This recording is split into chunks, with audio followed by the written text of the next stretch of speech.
ಅದ್ರ ಬಗ್ಗೆ ನಾನೇ ಮಾತಾಡೋಕೆ ಹೋಗೋಲ್ಲ. ಅದು ಅಲ್ಲಿ ತೀರ್ಮಾನ ಮಾಡ್ತಾರೆ.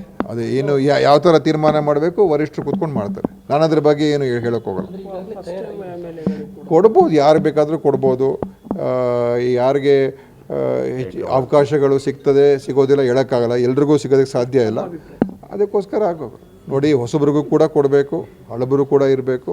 ಆದರೆ ಅದನ್ನು ಒಂದು ರೀತಿ ಯಾವ ರೀತಿ ಮಾಡಬೇಕು ನಮ್ಮ ವರಿಷ್ಠರು ಮಾಡ್ತಾರೆ. 2 ಸಲ ಏನು ಹೋಗಿ ವಾಪಸ್ ಬಂದಿಲ್ಲ. ನಿನ್ನೆ ನೀವೇ ನೋಡಿದ್ದೀರಪ್ಪ ಏನೇನಾಯಿತು ಅಂತ. ಅದಕ್ಕೆ ಅವ್ರ ಸಮಯ ಸಿಗಲಿಲ್ಲ. ಇವತ್ತು ಕೂಡ ಪಾರ್ಲಿಮೆಂಟ್ ನಡೀತಾ ಇದೆ. ಪಾರ್ಲಿಮೆಂಟ್ಗೆ ಹೋಗಬೇಕಾಗತ್ತೆ. ಇನ್ನೇನೇನು ಬೆಳವಣಿಗೆಗಳಾಗುತ್ತೋ ಗೊತ್ತಿಲ್ಲ. ಅದಕ್ಕೋಸ್ಕರ ಇವತ್ತು ರಾಜಕೀಯದ ಬೆಳವಣಿಗೆಗಳು ಅನಿರೀಕ್ಷಿತವಾಗಿ ಬೇರೆ ಬೇರೆ ರೀತಿ ಆಗಿದೆ. ಅದಕ್ಕೋಸ್ಕರ ಅದನ್ನು ನೋಡ್ಕೊಂಡು ಮತ್ತೆ ತೀರ್ಮಾನ ಮಾಡ್ತಾರೆ. ಒಂದು ಸಚಿವ ಸಂಪುಟ ಪುನರ್ರಚನೆ ಅಂತ ಹೇಳಿದಾಗ ಕೆಲವರು ಕೈ ಬಿಡಲೇಬೇಕಾಗುತ್ತೆ, ಕೆಲವರು ಹೊಸಬರು ತಗೊಳ್ಳೇಬೇಕಾಗತ್ತೆ.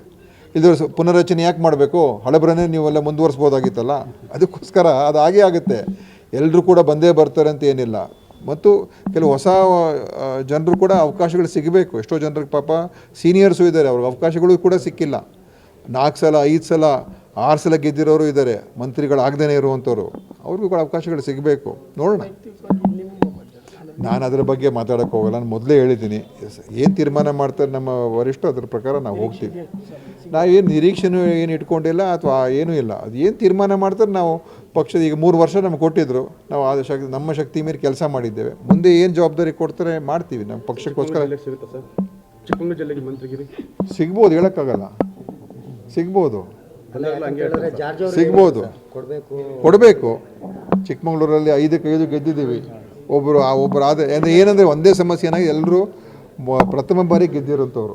ಅದು ಇಬ್ಬರು 2 ಬಾರಿ ಗೆದ್ದಿದ್ದಾರೆ. ಶ್ರೀನಿವಾಸ್ ಅವರು ಮತ್ತು ರಾಜಣ್ಣ, ನಮ್ಮ ರಾಜೇಗೌಡರು. ಸೊ ಅದಕ್ಕೋಸ್ಕರ ಅದನ್ನು ನೋಡ್ಕೊಂಡು ತೀರ್ಮಾನ ಮಾಡಬೇಕು. ಕರ್ನಾಟಕ ನ್ಯೂಸ್ ಡಿಜಿಟಲ್ ಚಾನಲನ್ನು ಈಗಲೇ ಸಬ್ಸ್ಕ್ರೈಬ್ ಮಾಡಿ. ಧನ್ಯವಾದಗಳು.